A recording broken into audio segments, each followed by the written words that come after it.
राजस्थान में खेजड़ी बचाने के लिए महायुद्ध छिड़ा हुआ है। सीएम के बिल लाने के वादे के बाद भी भूख हड़ताल पर लोग बैठे हुए हैं और इस पर सवाल ये उठ रहा है कि आखिर ऐसा क्या है कि भजनलाल सरकार पर जनता यकीन ही नहीं कर पा रही है। आज हम बात करने वाले हैं राजस्थान के उस आंदोलन की जो थमने का नाम नहीं ले रहा है, जिसके लिए बीकानेर में आज भी हजारों लोग धरने पर बैठे हैं और सिर्फ एक पेड़ को बचाने के लिए नहीं, उनकी अपनी पहचान, उनकी अपनी भावनाओं को बचाने के लिए। नमस्कार, मैं हूं पीहू और आप देखना शुरू कर चुके हैं संवाद न्यूज। तो बीकानेर में हजारों लोग अभी भी धरने पर बैठे हुए हैं, महिलाएं भूख हड़ताल कर रही हैं, जिस पर भजनलाल सरकार ने कानून लाने का वादा भी किया है। सरकार आश्वासन भी दे चुकी है कि आंदोलन थम जाएगा। हम आश्वासन दे रहे हैं कि इसके लिए कठोर कानून आएगा, लेकिन फिर भी आंदोलन थम नहीं रहा है। क्यों? क्या भरोसे की कमी है? क्या कुछ और बड़ी वजह है? साथ ही आज की वीडियो में ये भी जानेंगे कि कैसे विपक्ष इस पर कटाक्ष कर रहा है। आइए समझते हैं पूरी कहानी आसान शब्दों में। तो देखिए, खेजड़ी राजस्थान का राज्य वृक्ष है। इसे मरुधरा यानी रेगिस्तान की जान भी कहा जाता है। बिश्नोई समाज में इसे पवित्र भी माना जाता है और अब क्योंकि ये सूखे में हरा भरा रहता है, जानवरों को चारा भी देता है, राजस्थान की मिट्टी पर इसकी पकड़ भी होती है, तो इसको बचाने के लिए आंदोलन किया जा रहा है, जो कि लाजमी भी है। हर दिन करीब यहाँ पर 50 लोग बारी बारी आकर खाना छोड़ रहे हैं, विरोध जता रहे हैं। धरना स्थल पर 2 से 3 हजार लोग पहुंच रहे हैं, ना सिर्फ राजस्थान से बल्कि अलग अलग राज्यों से। लेकिन अब इस पर यह सवाल उठता है कि जब मुख्यमंत्री भजनलाल शर्मा ने विधानसभा में कानून लाने का वादा कर दिया है, आश्वासन दे दिया है, तो फिर भी आंदोलन जारी क्यों है? इसकी सबसे पहली और सबसे बड़ी वजह है भरोसे की कमी।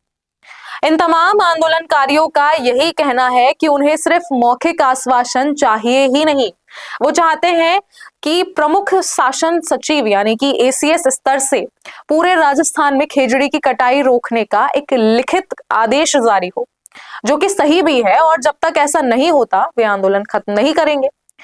अब दूसरे कारण को समझे तो आंदोलन जो है 2 हिस्सों में बंट चुका है। दरअसल हुआ यूं कि मुख्यमंत्री के मुलाकात के बाद में जो संत वहां आंदोलन कर रहे थे, उन्होंने अपना धड़ा पीछे हटा लिया, लेकिन जमीनी कार्यकर्ता और जो आम लोग थे वो डटे रहे और अभी भी डटे हुए हैं, क्योंकि अभी उनके अकॉर्डिंग मामला जो है वो पूरी तरीके से सुलझा नहीं है और वो लोग चाहते हैं कि इसका पूरा समाधान हो।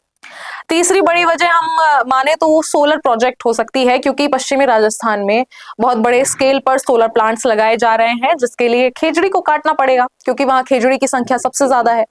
अब यहाँ के लोग कतई नहीं चाहते हैं कि खेजड़ी कटे। इस पर राजस्थान के डिप्टी सीएम प्रेमचंद्र बैरवा ने यह भी कहा है कि खेजड़ी को नुकसान नहीं होने दिया जाएगा, लेकिन जब तक जमीन पर कटाई पूरी तरीके से बंद नहीं होती, लोग आश्वस्त नहीं है। आगे बढ़े और बात करें तो अब इस मुद्दे पर जो है विपक्ष भी सक्रिय हो गया है। तमाम नेताओं के बयान इस पर सामने आ रहे हैं। पूर्व मुख्यमंत्री अशोक गहलोत और वसुंधरा राजे दोनों ने इस पर अपने अपने बयान जारी किए हैं, जिस पर राजे कहती है कि खेजड़ी साधारण पेड़ नहीं है, ये हमारे लिए देव वृक्ष है, जो हमारी आस्था और भावनाओं से जुड़ा हुआ है। हमारे यहाँ खेजड़ी की पूजा की जाती है और मैं खुद भी खेजड़ी की पूजा करती हूँ। जिसकी हम पूजा करें उसे देवता का संरक्षण हमारा दायित्व है। इस पर गहलोत अपने बयान में कहते हैं कि राजस्थान की पहचान और बिश्नोई समाज सहित समस्त प्रदेशवासियों की आस्था के प्रतीक खेजड़ी को बचाने के लिए बीकानेर में चल रहा आंदोलन अब जन आंदोलन का रूप ले चुका है और विकास के नाम पर हजारों खेजड़ी के पेड़ों की निर्मम कटाई बेहद ही दुखद है। स्थानीय नेता भी इस आंदोलन का समर्थन कर रहे हैं और अब ये मामला सिर्फ पर्यावरण का नहीं बल्कि राजनीतिक प्रतिष्ठा का भी बन गया है। इस पूरे मुद्दे पर अपने विचार हमारे साथ शेयर करें और ऐसी और खबरों और अपडेट्स के लिए बने रहें संवाद न्यूज के साथ। अगर आप बनना चाहते हैं पॉलिटिशियन, लेकिन पब्लिक स्पीकिंग और अपने विचारों को व्यक्त करना चुनौती लगता है, या कैमरे और पब्लिक के सामने किसी तरह से बोल पाए इसमें मुश्किल होती है, तो मिशी मीडिया सॉल्यूशंस लेकर आया है पॉलिटिकल कंसल्टेंसी कैंपेन, जिसमें वरिष्ठ जर्नलिस्ट और पॉलिटिकल एनालिस्ट की एक्सपीरियंस्ड टीम आपको मदद करेगी, जिससे आपकी आवाज और भी बुलंद हो जाएगी। इसमें हम आपके गोल को पूरी तरह से टारगेट करेंगे कि किस तरह से आपको पार्टी पहचाने, आपको उस क्षेत्र के लिए चुने, कैसे सर्वेज में आपका नाम आए, कैसे लोगों के बीच में आपका माहौल बने। ना सिर्फ कंसल्टेंसी हम आपको देंगे बल्कि आपको सारे रास्ते दिखाएंगे और बताएंगे भी, जिससे आप भारत की राजनीति में अच्छे पॉलिटिशियन बनके समाज का सुधार कर सके। तो अभी कांटेक्ट कीजिए स्क्रीन पर दिए गए नंबर पर।